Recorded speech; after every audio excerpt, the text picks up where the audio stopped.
Okay, so we start this lecture. Last time we started the new topic, which is magnetic field. And before we go further, I would like to remind you the main results, main things we obtained last time, discussed last time. The first is the Earth-state experiment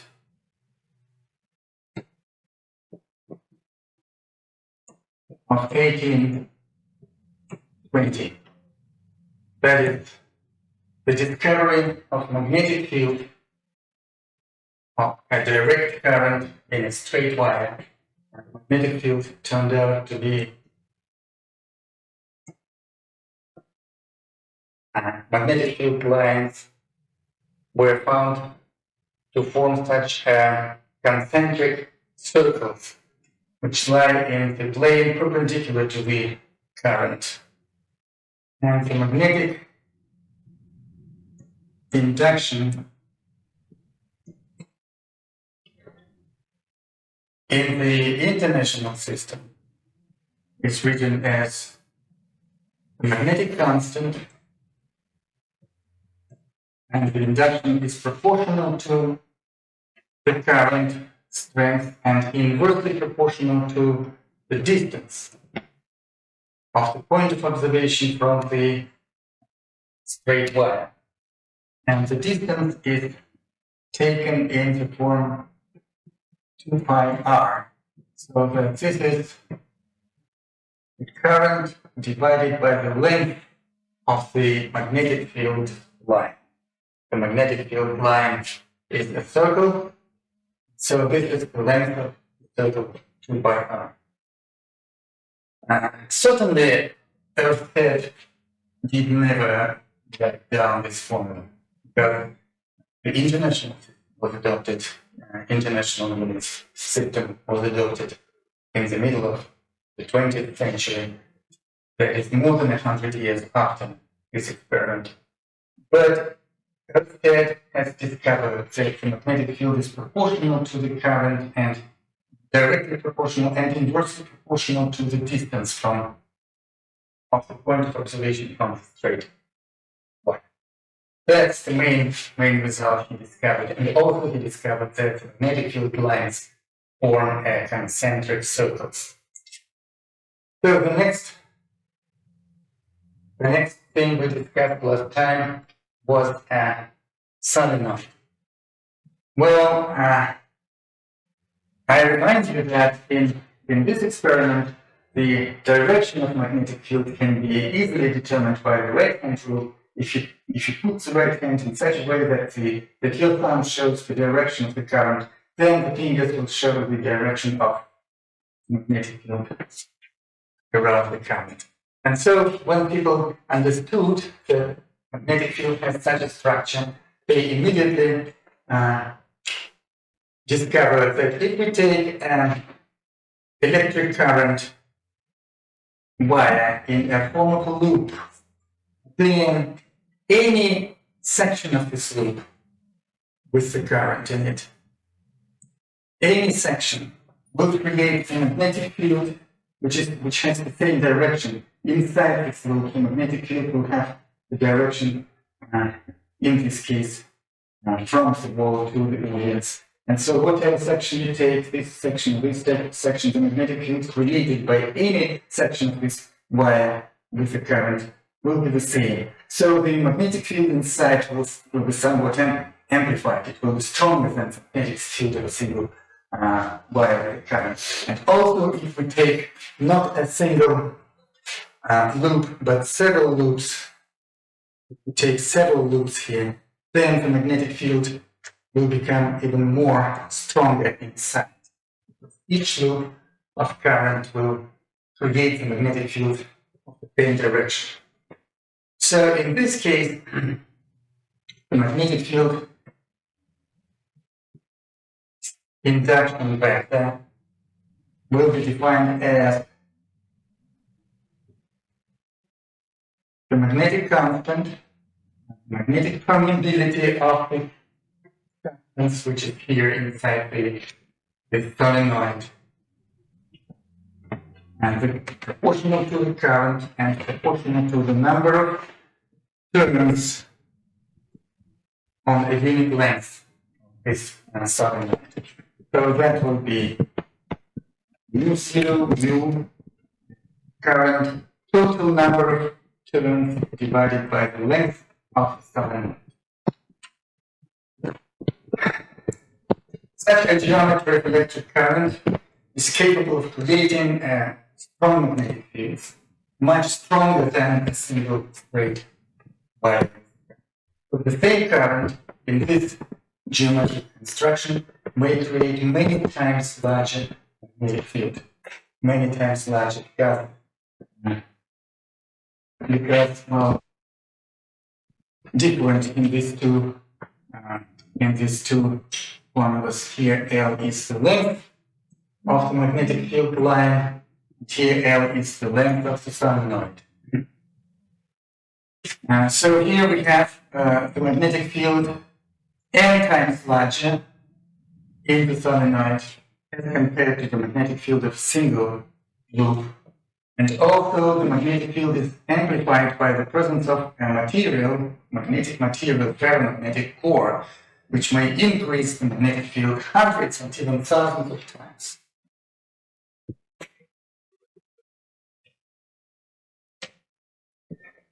Another important fact number 3, is that if we have an electric current and a magnetic field, for example, directed towards this blackboard, electric board, so the magnetic field is directed from the audience perpendicularly towards this wall, denoted by such a symbol, plus sign inside the circle, because this looks like a tail of the arrow. If the magnetic field arrow is directed here, then the tail of the arrow will look like that. And the head of the arrow will look like this. So that will be the symbol for magnetic field directed towards you, and that is the symbol of magnetic field directed away from you to the wall. So if there is such a magnetic field here, vector of magnetic field, then the magnetic field and the electric current will somehow be involved in an interaction, and the magnetic field and the current will interact in such a way that there will be a force acting on the current. And to determine the direction of this force, there is a left-hand rule. In this case, there was a right-hand rule. Here is a left-hand rule. Well, if you arrange your left palm in such a way that the fingers show the direction of the current and the magnetic field enters the palm, then the thumb will show the direction of the force acting on this straight current. And the force will be proportional to the magnetic field induction and the strength of the current, and will be applied to every wire. So the total force acting on some section of the current will be proportional to the length of this current. Well, I would not use the same letter L. Let's use some other letter to denote the length. So if we have some length x here, then this section of the current will experience the force which is given by this formula. The force is proportional to magnetic field and the current strength and the length of the wire.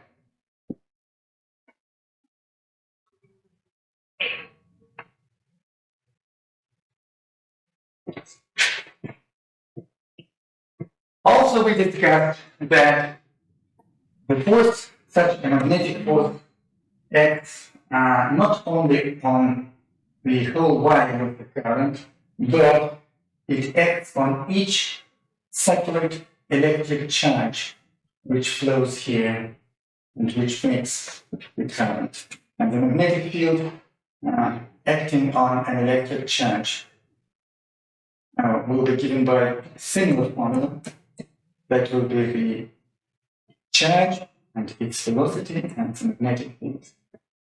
So that is the Lorentz force. Yes, there is a letter T inside here. Lorentz force, such as the spelling of its name. And the Lorentz force is perpendicular to the vector of velocity and perpendicular to the vector of magnetic induction.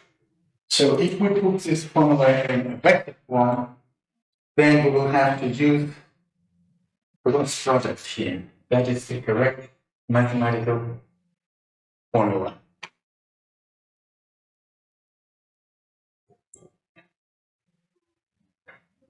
And again, left hand rule will apply here if your fingers show the direction of velocity and the magnetic field enters the palm, then the thumb will show the direction of the field, according to the rules of vector product.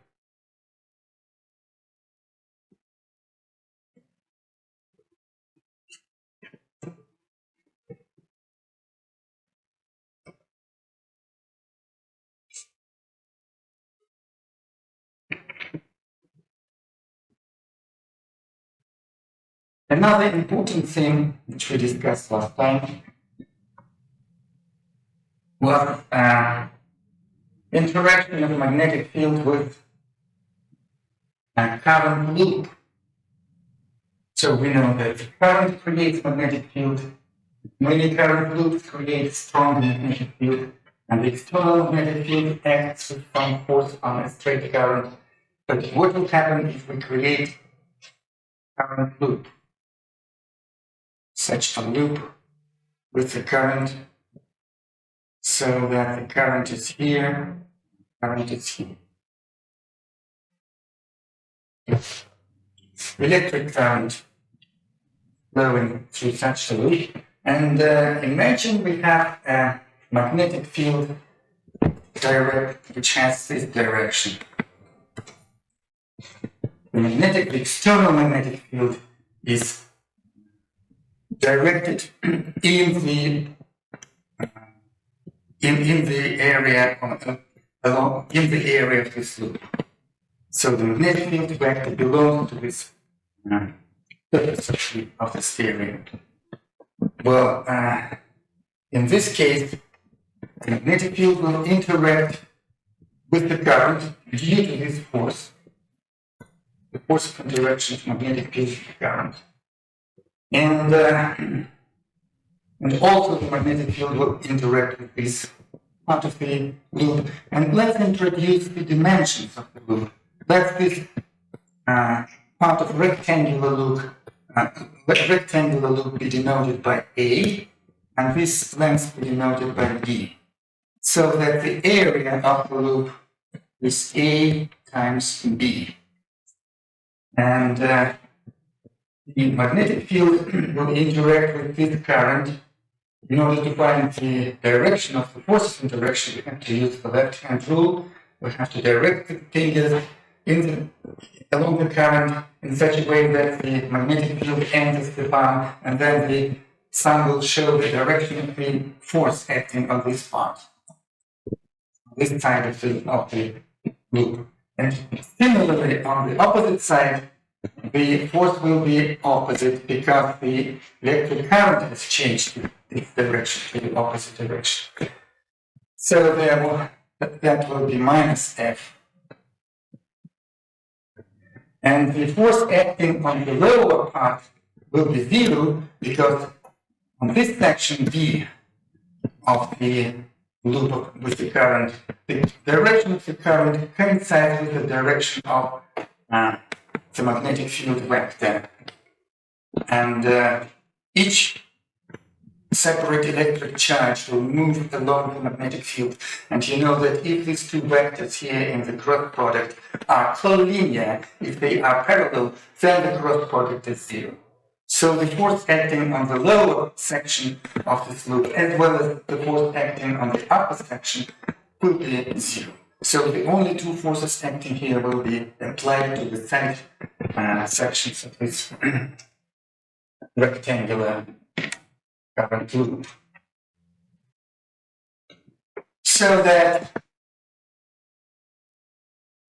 this formula that will be proportional to magnetic field and the current strength and the length of this section A.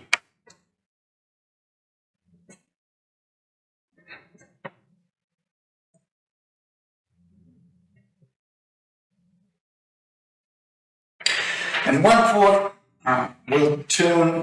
will try to turn this current loop in this direction, and another force will add to this torque. So the two forces will create a torque acting on the current loop, and the torque will tend to rotate this current loop, rotate it in the magnetic field. So the magnetic field is acting on a loop with a current with it's not the force, it's the torque, which tends to rotate the current loop.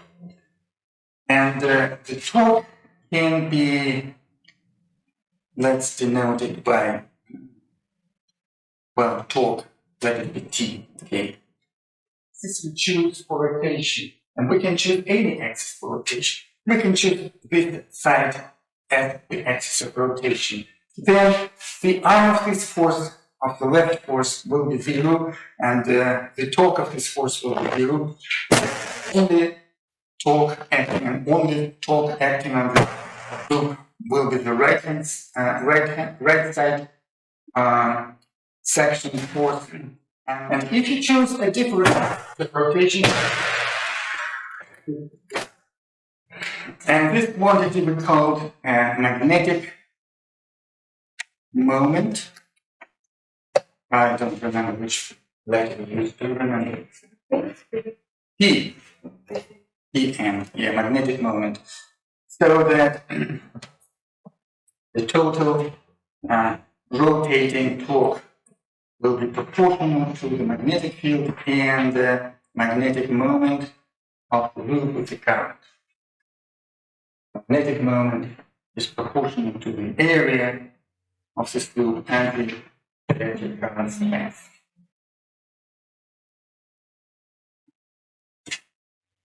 So this formula, by the way, it has a dimension of energy, because the torque is force times distance. And force times distance has a dimension, has a unit of measurement, newtons times meter. So this is joule. Newtons times meter is joule. This is work or energy. And this consideration leads one to conclude that this is actually not only the torque acting on the loop with the current, but this is the energy of the potential energy of the loop with the current in the magnetic field. That is the potential energy of the loop with the current in the magnetic field. That's correct. Another thing which we considered last time was interaction of two straight currents. So this is current 1, this is current 2. We have two straight wires, parallel wires with two different currents, and that Ampere's experiment of 1820. Ampere's experiment. So there must be a force of interaction between these two currents. The first current creates a magnetic field which has this direction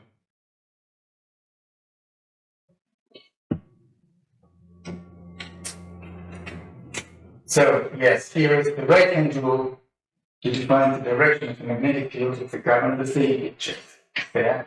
And that is the magnetic field B created by the first current. And we know the formula for this magnetic field, this one. So we know this magnetic field, and we know that if the second current is in an external magnetic field, then there must be a force acting on the second current.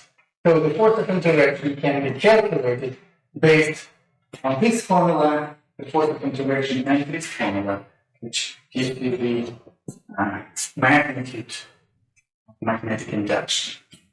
So according to what we know, the force of interaction is proportional to the external magnetic field and the strength of the current. Which current? I consider the force acting on the second current, so that will be I2, and some length of the wire, and that will be what? If I take the expression for B from this formula, then I will obtain, that is the mu0 proportional to the current. Which current? I1, because this current creates the magnetic field. The magnetic field B is created by current I1. So I1 divided by 2 pi r, which is the distance between the two currents. That is the magnetic field created by the first current. And I have to multiply this expression by I2, and the length of the wire.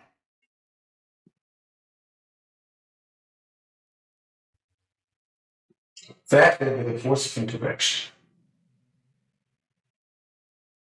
And to determine the direction of the force of interaction, we must use the left-hand rule in such, and we must place the left-hand palm in such a way that the fingers show the direction of the current, and the magnetic field must enter the palm, and then the thumb will show the direction of the force acting on the second wire.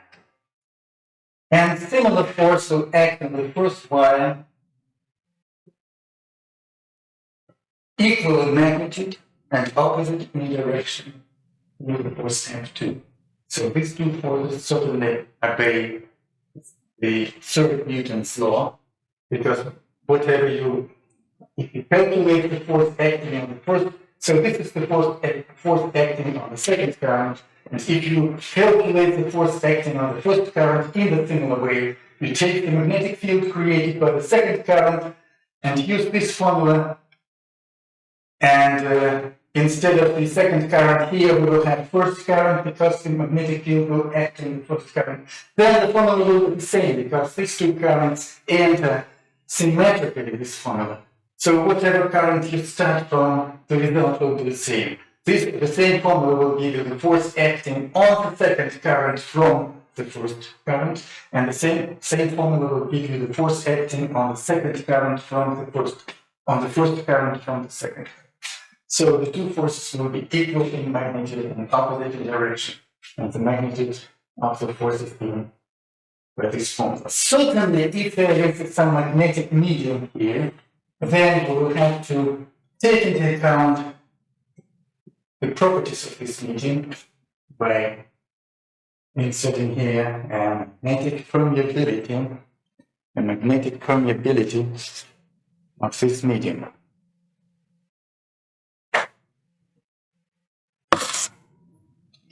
So I have just I wanted to remind you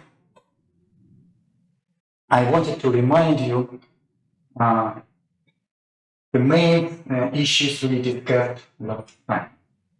It's a lot of interesting material, a lot of interesting information. And now I would like to continue with a new information, and that will be information portion number 7. And the new piece of information will be a phenomenon of electromagnetic induction. electromagnetic induction. So I will put it this way, electromagnetic induction.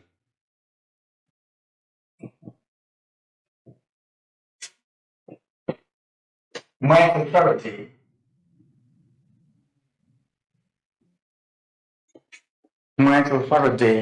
yeah, 1832.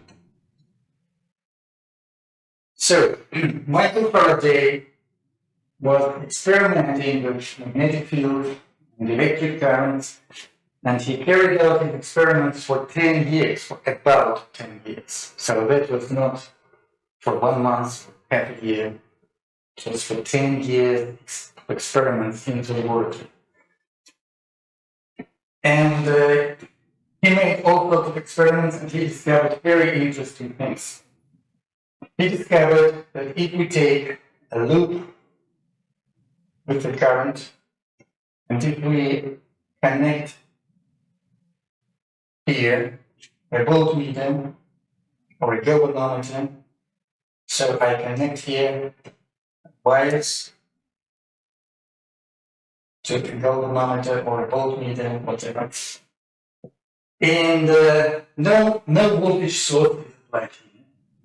If no voltage source, then there is no current, and the readings of the device will be zero. No current, no voltage. But if I take a bar magnet,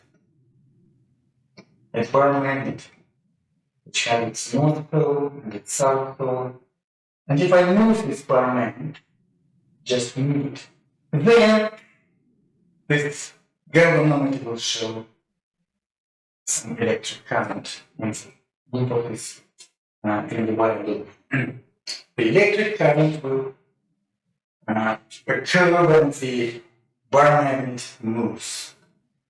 If the bar magnet is not moving, if we have moved it and stopped, and it's at rest, then no current is built here, nothing. So it's not the magnetic field which creates the current, but it's the change in magnetic field. And the higher the rate of change, the higher will be the current. So the current which produced here, or if there is a current, there is some electromotive force, which I will denote by large E. This electromotive force is proportional to the rate of change of magnetic field. And also it's proportional to the area of this current field. So it's proportional to the rate of change of such a quantity which is called a magnetic field flux. And magnetic field flux is the magnetic field times the area of the loop. So the external magnetic field induction multiplied by the area is by definition a magnetic field flux.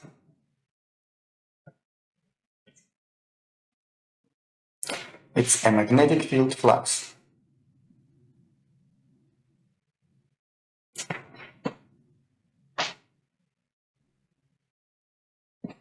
In order to enhance this phenomenon, we have to change the magnetic flux quicker. That is, we have to change the magnetic field quicker, because this is the rate of change. If the rate of change is zero, if the magnetic field is constant, then we observe no effect, no electromotive force of induction. So this is an electromotive force of induction. In order to obtain larger voltage, larger electromotive force, we have to change the magnetic field quicker, or we have to increase the area of the loop. And in order to increase the area, you know how to do it. We have to take not a single loop, we have to take many loops of the current, many loops. And in such a way, if we take a bar magnet with its north and south pole, and if we move this bar magnet, then the effect will be stronger because the area of many loops is larger than the area of a single loop. So in this case, the total area is the number of loops times a single area. So as if the single area is S0, then the total area will be n times larger. And so the effect will be n times larger, where n is the number of turns. Number of turns in the solenoid. Number of loops.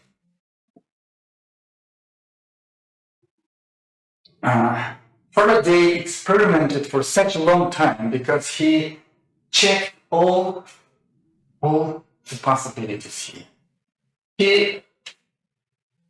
In some experiments, he moved the magnetic field source, that is the bar magnet. In other experiments, he rotated the bar magnet. In other experiments, the bar magnet remained at rest, but the solenoid was moving with respect to the bar magnet. In other experiments, both the magnet and the current loop remained at rest, but the area of the loop was changed by just deforming the loop. Or turning the loop when we turn the loop, when we rotate it. Anyway, the area which is pierced by the magnetic field will change if we rotate this loop. All the possibilities were checked by Faraday. He made all the experiments and he concluded that the electromotive force of induction is proportional to the rate of change of the magnetic field flux through the wire loop. Independently of what is the way of changing this magnetic field flux. We may change it in many different ways. We may change the magnetic field by moving the magnet. We may change the area by rotating the loop. Or we may change the magnetic field when the bar magnet is at rest, but the loop is moving. Independently of whatever you do, if there is a change in the flux, then the rate of change of the flux will determine the electromotive force. That is the result of many experiments carried out by Michael Faraday. And he started approximately at the same time when Electromagnetic made his experiments. So when Electromagnetic published his result, Faraday got very much interested in this phenomenon that the electric field creates magnetic field, electric current creates magnetic field, and he started his experimenting book. After 10 years of experimenting, he published his work. In his work, you will find no formulas at all. He explained everything in words. He explained this in simple words, that the electromotive force is proportional to the rate of change of this physical quantity, which is the flux, and he explained everything in words. He wrote no formulas. He had no university education, and he actually did not know how to. He was not very sure how to write down the formulas, but he expressed everything in his own words, without formulas. But anyway, his discovery was a great achievement, because this effect is very interesting as far as physics is concerned, and it's very important because all the electrical machines, all the electrical generators in their work, in their operation, use this effect. Actually, all the modern electrical generating industry is based on this discovery. Well, there is another interesting question, how to find the direction of the current. So if we move a bar magnet, then the key will be a current in this line. But what will be the direction of this current?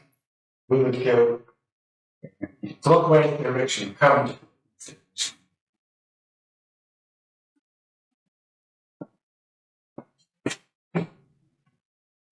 in order to find the direction of the current, let's imagine that we have a solenoid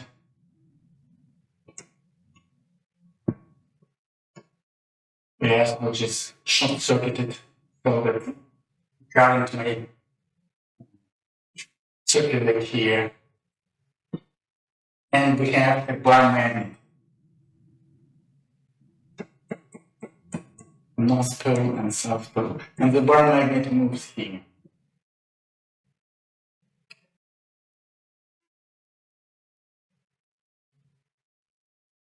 What will be the direction of the current generated here? Will the current flow in this direction or in opposite direction?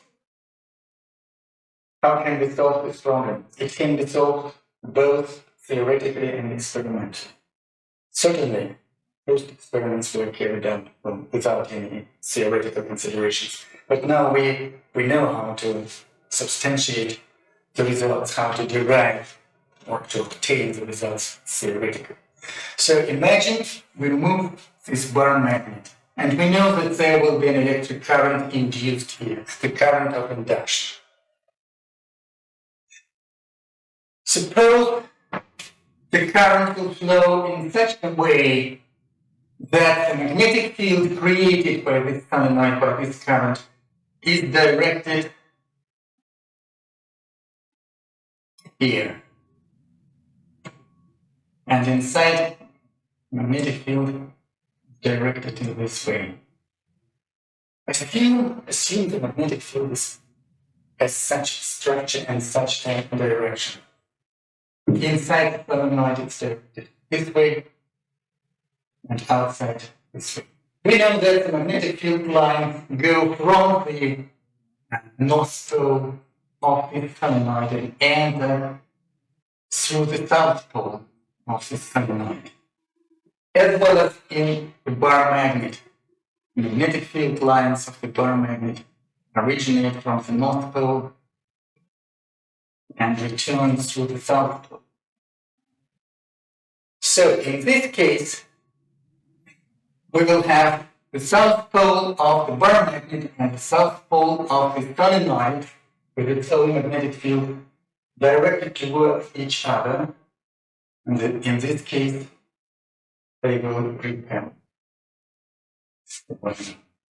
So we will obtain repulsion. What will happen if the direction of magnetic field here is opposite? Then the magnetic field of solenoid will have the north pole here and the south pole here. And this north pole of the solenoid will be attracted to the south pole of the bar magnet. Is it possible? Can it be realized? Can the nature be arranged in such a way that the bar magnet is attracted to the solenoid? Imagine the solenoid is fixed, it doesn't move, and the bar magnet can move freely. For example, it can be suspended on a thread, so it can move towards the solenoid. If the bar magnet starts motion, then there will be an induction current here, an induction current, and the own magnetic field created by solenoid. And if here is the north pole opposite to the south pole, then these two poles will attract. So the bar magnet starting motion will accelerate because it will be attracted to the solenoid.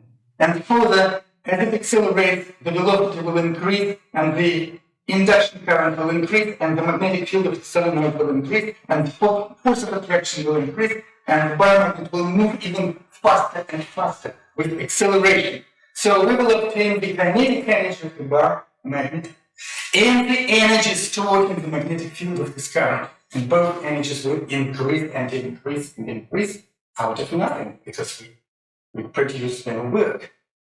That will be a violation of the law of conservation of energy. We will obtain energy out of nothing by applying no work, no force.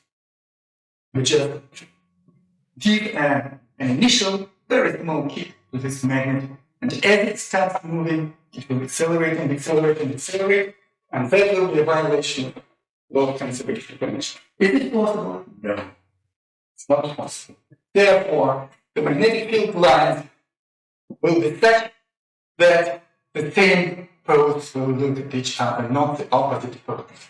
This situation is impossible because it leads to violation of energy, violation of the law of conservation. So if we keep this bar magnet in such a way that its south pole is directed towards the solenoid and move it here towards here, then the electric current will be generated in such a direction that the magnetic field of the solenoid will create a similar magnetic pole here, looking at the magnetic pole nearest magnetic pole of the solenoid. That they must be repulsed. Otherwise, if they are attracted, we will obtain violation of energy conservation law, which is impossible. Now, imagine that we move this bar magnet in the opposite direction. Then the electric current will be such as to attract the bar magnet. Because if it repulses the bar magnet, it will move away faster and faster, again violating conservation. So, whatever direction of motion we choose, the magnetic field induced in the solenoid will always be directed in such a way as to retard our motion, as to oppose the motion of the external magnetic source of magnetic field. The magnetic field of induction current will always have such a direction as to oppose the external force which induces this movement. It's always opposing. This is the general law of nature. General law. If I press against this wall, it will oppose my pressure at the opposite direction. And this is the way of reaction of anything in nature. Anything. Everything is opposing the external action. And the same thing is here. This, as far as the electromagnetic interaction is concerned, this rule is known as the length rule. Length rule. Which says the magnetic field will be created such that it will oppose the motion of external magnet. And this length rule is indicated in this formula by putting a minus sign here. Just to remind you that the electromotive force of induction will oppose the change of external magnetic field flux. It has no more physical reason, but just to remind you that there is a length rule. In many calculations, you may take the plus sign here if you need only the magnitude. If you need to calculate only the magnitude of this induction voltage. If you are not interested in the direction of this voltage, then you may disregard this minus sign. But actually, it's written here in minus sign in order to remind you that there is a length rule which determines the polarity of this electromagnetic force. It determines the direction of the current induction. The induction current here will have such a direction that the magnetic field created by this induction will oppose the motion of its. That is the main reason in the length. So if we have a solenoid and an external resistance R, and there is some phenomenon of electromagnetic induction here due to the change of external magnetic field.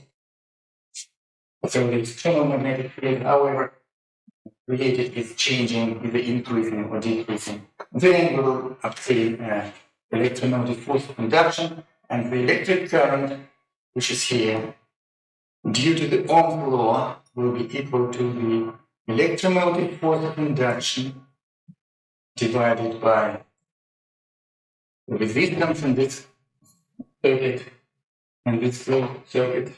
which includes not only the external resistance but also the resistance of this wiring, the wire will have its own resistance, and the electromotive force of induction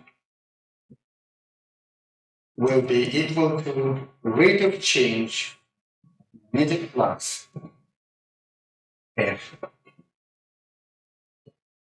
And the magnetic flux will be equal to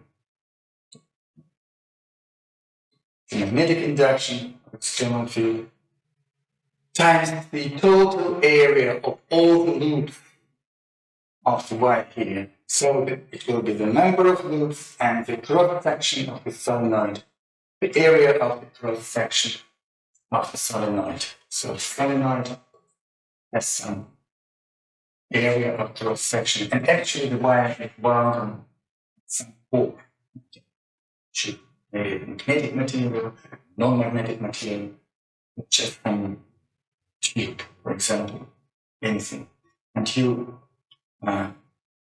wind this wire above the tube, and there is some cross-section area of this solenoid, which I denote as. And so the number of turns here times the cross-section will be the total area of all the loops here. Times magnetic field will be the total magnetic flux through the solenoid. And so the rate of change of this flux will give you the electromotive force of induction in this circuit, and divided by the resistance will give you the current.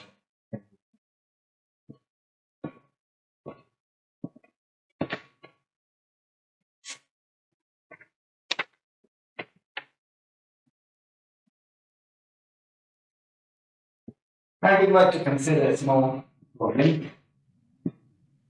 Imagine we have a solenoid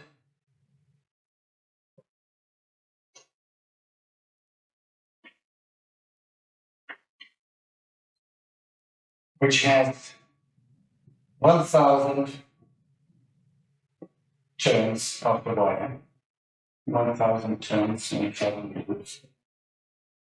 And the diameter of the solenoid is 10 centimeters, and the length of the solenoid is 25 centimeters.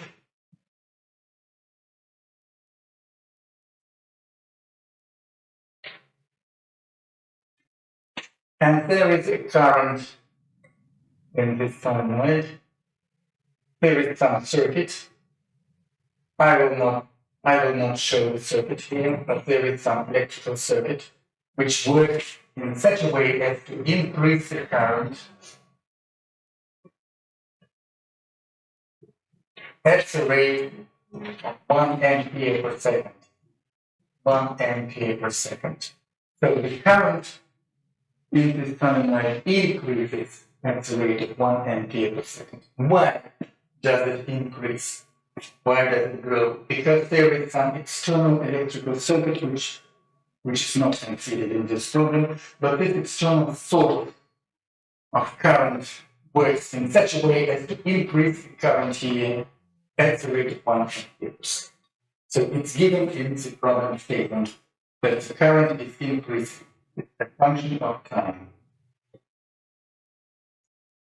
And there is another solenoid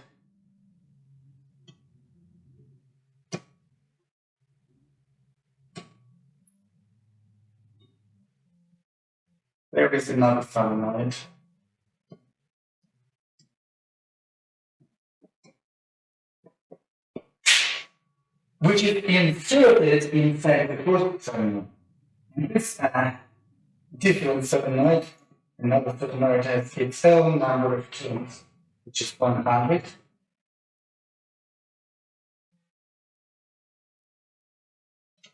and the same diameter. The diameter is the same. So I have shown it as a smaller coil, but actually it's given in the problem that the diameter of the second solenoid is the same as the diameter of the first, but a little bit smaller, just in such a way that we can insert the small solenoid inside of the large solenoid. So the small coil, it's not small, it has practically the same diameter, but a little bit smaller, just 1 millimeter smaller. But we can take this coil and insert it into the larger solenoid, which has a larger number of turns. And the small coil has 100 turns, and the large coil has 1,000 coils. But the diameter is practically the same. So the question is, what will be the voltage here at the terminals of the second solenoid if we know that the current in the first solenoid is increasing at the rate of 1 ampere per second?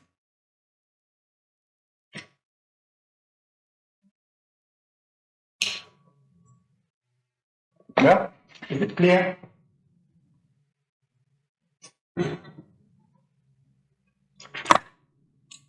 We have a large coil and a small coil. Small coil is inserted inside the large coil. And the current in the large coil increases. So we're going to find the voltage generated on the terminals of the first coil. Okay? Let's consider this problem.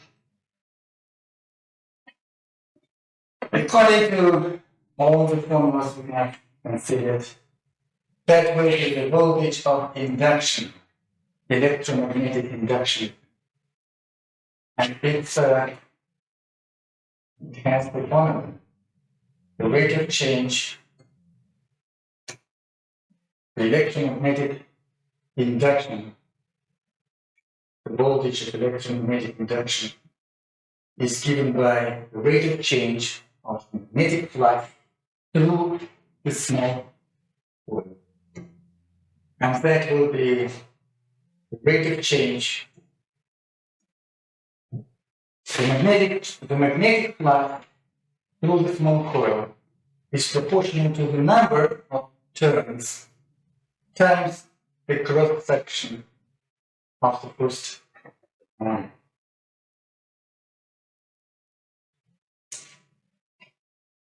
Times the cross section of the first coil times the magnetic field, external magnetic field,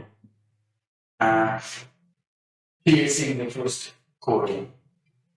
This is the wavelength of the magnetic flux over time period delta t. So that is the rate of change of magnetic flux, which is proportional to the magnetic field and the area cross-section area, that is the area of a single loop, and the number of loops in the small coil.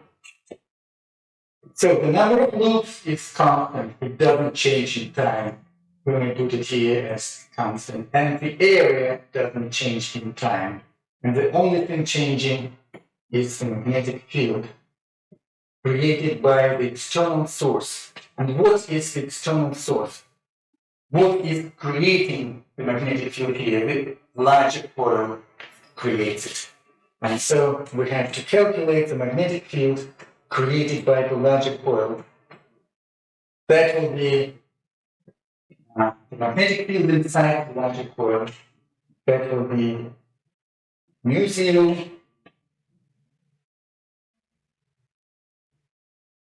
electric current in this circuit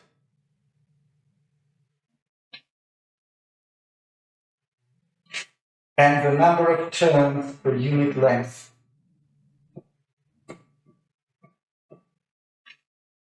That will be the magnetic field. The formula for the magnetic field will be mu zero, the electric field strength, and the number of turns per unit length. That is mu zero, electric field strength, and what is the number of turns? We know the total number of turns, N0, and we know the length of the solenoid 25 centimeters. So that is the formula for the magnetic field, which is something here, and for this reason we obtain this formula. We continue our calculation. So the number of terms N1 is given in the problem. The cross-section area can easily be calculated. If we know the diameter, it will be pi d0 squared divided by 4. The cross-section area, this one. And then we have to calculate the variance of this function, that is the change of this function in time, but mu0 is constant, it does not change. It's the magnetic constant. And the number of terms per unit length, n0 over n, is also constant. n0 divided by n is constant. It does not change in time. The only thing changing in time here is the electric current. So what remains here is just the electric current. All other quantities are constant in time. They don't change. So we may factor these quantities and put them before this expression for delta I over delta t. And this delta I over delta t is given in the problem. It's given as 1 ampere.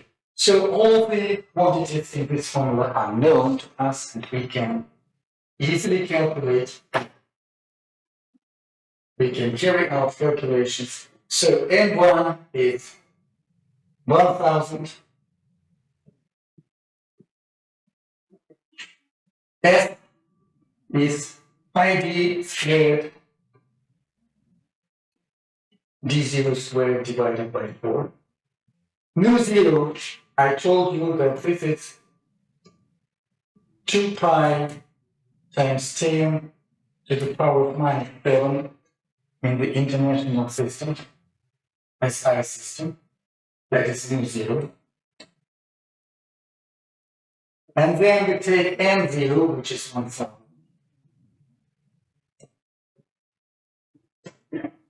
And we must divide it by L, which is the length of the solenoid. The length of the given is 25 centimeters, but we have to use the international system.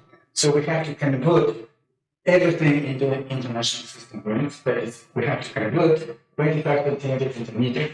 That will be 0.25 meters. Everything in the international system. So we have taken into account everything, that is N0. Oh, sorry. N1, mistaken here. N1 is 100. And 1000 is N0. And here we have to use N1, which is 100. So in the result, we will obtain 1000 times 100, that is 10 to the 5 to the power of 5. 1000 times 100, 10 to the power of 5. And that is the area.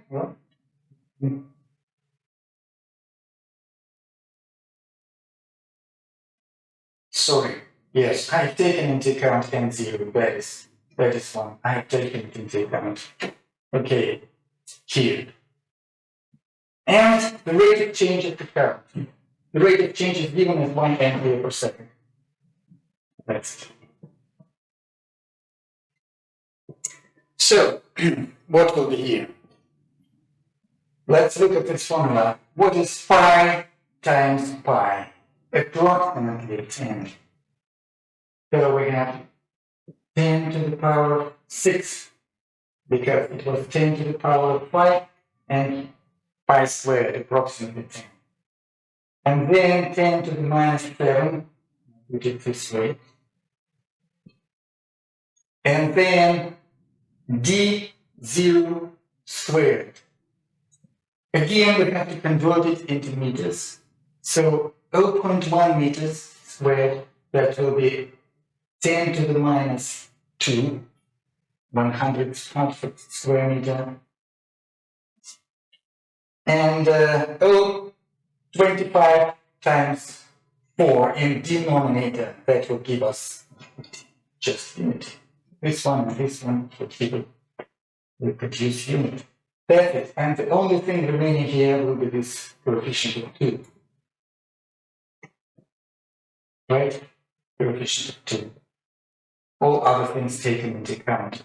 10 to the 5th power, and pi squared is another power, that will be 6. And this minus 7 is taken into account here. And d0 squared is 100 minus 2. And the power of 10, that's what we obtain. 2 times 6 minus 7 minus 1 minus 2, that is minus 3.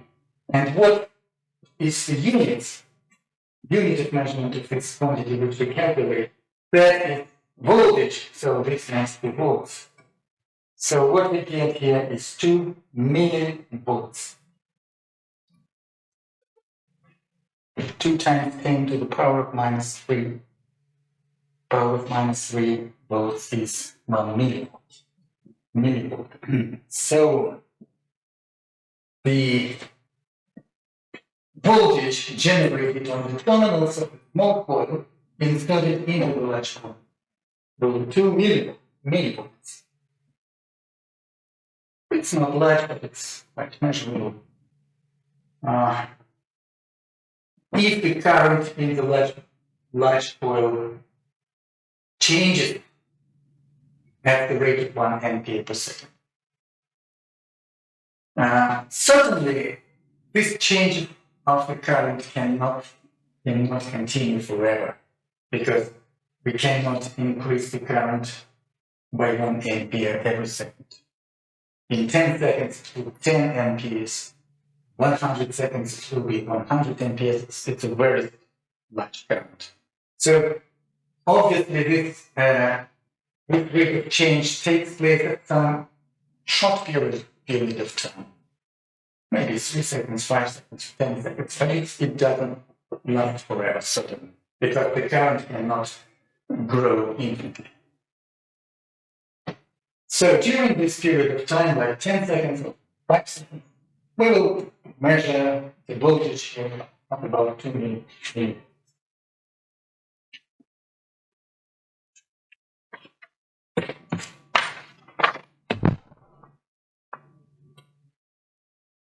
Time is not. Okay, we have still 5 minutes. I was told, so we may consider some problem. Number 583. A conductor of length L, so conducting rod, length L, and mass M, mass is given, can slide without friction along 2 vertical racks. So we have 2 vertical racks or 2 vertical wires connected by a resistor R. So it's a resistor R. 2 vertical wires and the horizontal conducting rod, which can slide along the wires, always touching them, so there is always an electrical contact.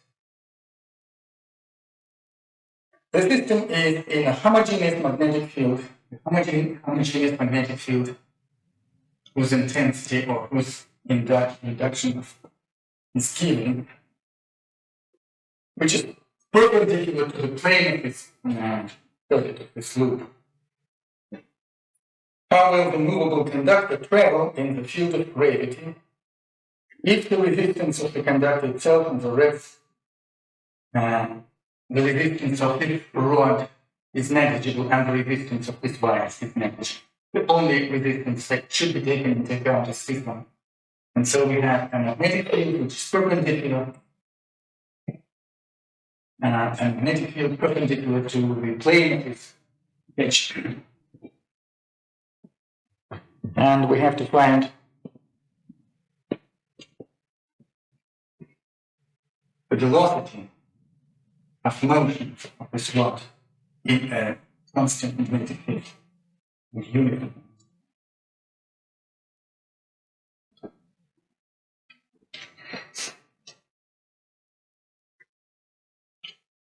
So, what will happen here? If this rod is a conducting rod, then there are electric areas of electric charge, that is charged particles, like electrons, positively charged particles. So we consider any particle, it will move with velocity v, and therefore there will be a force acting on this particle proportional to charge and velocity, and the magnetic field induction, which is given in the problem. What will be the direction of this force? If the velocity is downward and the magnetic field and the magnetic field ends the velocity downward, and the magnetic field are showing you as the arrow looking at you, so the magnetic field is directed towards you. Then the magnetic field enters in palm, and the velocity is shown by the fingers. Then the force acting on each charge will be directed here. And as this is the force acting on each charge, there will be an electric current flowing in the system. There will be an electric current.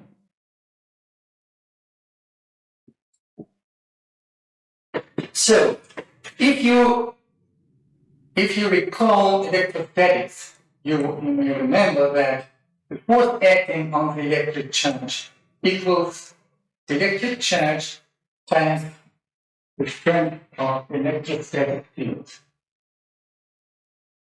It looks like electrostatic field equals velocity times v. Electrostatic field here is the velocity of motion of this rod times the magnetic induction. So, what kind of electrostatic field is this strange field? I would denote it by S, because this is not a true electrostatic field. Why? Because we don't see this. There are no sources of electrostatic field here in this problem. No sources, no charged bodies are introduced here. No electrostatic field. But any electric charge will see the electrostatic field of this magnitude. So this electrostatic field depends on the velocity of motion of electric charge. If the velocity is zero, then no electrostatic field at all. But if there is some non-zero velocity, then each electric charge will feel the electrostatic field. The field is created somehow by the velocity and so on. So the electrostatic field appears when you move in the electromagnetic field. When you move, then you will see some electrostatic field. That's absolutely true, that is correct. In physics, in the course of electrodynamics and the course of electromagnetism, you will learn that the electrostatic field, as well as the magnetic field, depends on the frame of reference and the state of motion. If you go to another frame of reference which is moving, then the electrostatic field will change and the magnetic fields will change. The magnetic fields and electrostatic fields depend on the state of motion of the observer. That's true, absolutely. So in this particular way, in this particular problem, each electric charge will feel some electrostatic field directed here, because each charge is forced to move in this direction. And therefore, the total potential difference between points A and B, total potential difference, according to the law of electrostatics, will be the electrostatic field that is emerging only for a moving observer times distance. The electrostatic field times distance. And the electrostatic field is VB. So that will be VBL. And that potential difference between points A and B will create a current which by the Ohm's law will depend on the external resistance. So the current created here times external resistance will be just the potential difference between points A and B. So this potential difference is actually an electromotive force created by the moving conductor in the external magnetic field. That's the principal work of any electric generator.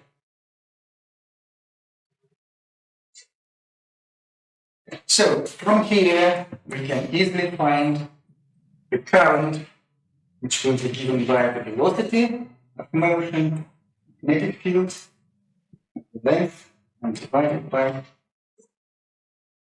the resistance in this circuit. And we know if there is a current and the magnetic field, then there will be a force acting on the straight current. The force will be determined by the left-hand rule if the magnetic field amplifies and the four fingers show the direction of the current, then the force acting on this electric current will be directed upwards. That's I will denote it by small f. The force acting will be directed upward, and we know that the force acting on the current is proportional to the current and the magnetic field and the length of this section of the current. And the length of the section of the current. And we know that this rod of mass m falls down under the field of gravity. So there is a gravity pull mg, which is compensated by this magnetic force F acting on the current. Because it's known from the statement of the problem that the velocity is constant. The velocity of motion is constant. If the velocity is constant, then the gravity pull mg is compensated by the force acting upward, and that force is F. That is the magnetic interaction between the electric current, which flows here, and the magnetic field.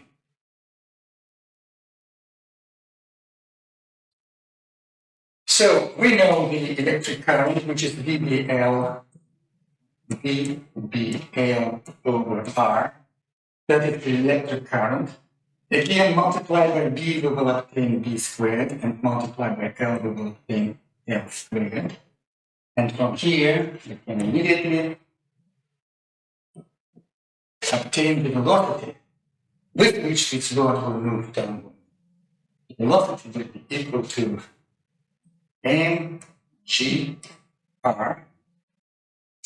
mgr divided by b squared L squared.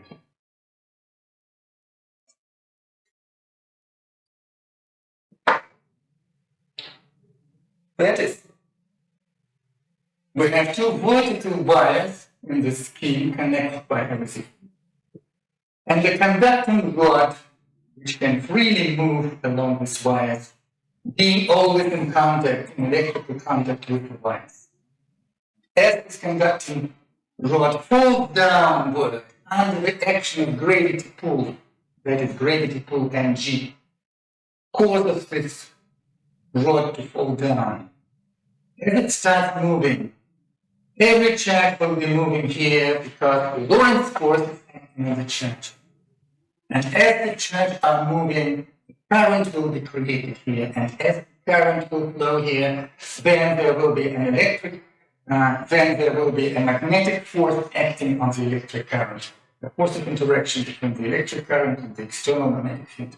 And this force of interaction will be directed upward, that is oppositely the gravity force downward. And therefore, after equating these two forces, why do we equate them? Because we know that the rod will move finally. Finally, it will move at constant velocity. Originally, it may have accelerated, it should have accelerated originally from zero velocity And then the velocity increased and increased until the two forces will be equal and they will balance each other. The force of gravity pull and the force of magnetic interaction of current with the external magnetic field. After these forces balance each other, we obtain the final expression for the constant velocity with which this rod will move downward in the external magnetic field. If there were no external magnetic field, if it was zero, then the final velocity will never be fixed. The velocity will never become constant. The rod will accelerate and accelerate. If you tend the magnetic field to zero, then zero will appear in denominator. That means that the velocity will tend to infinity. The smaller the magnetic field, the larger the final. But if the magnetic field is too strong, for example, few Tesla, then the velocity will be very small.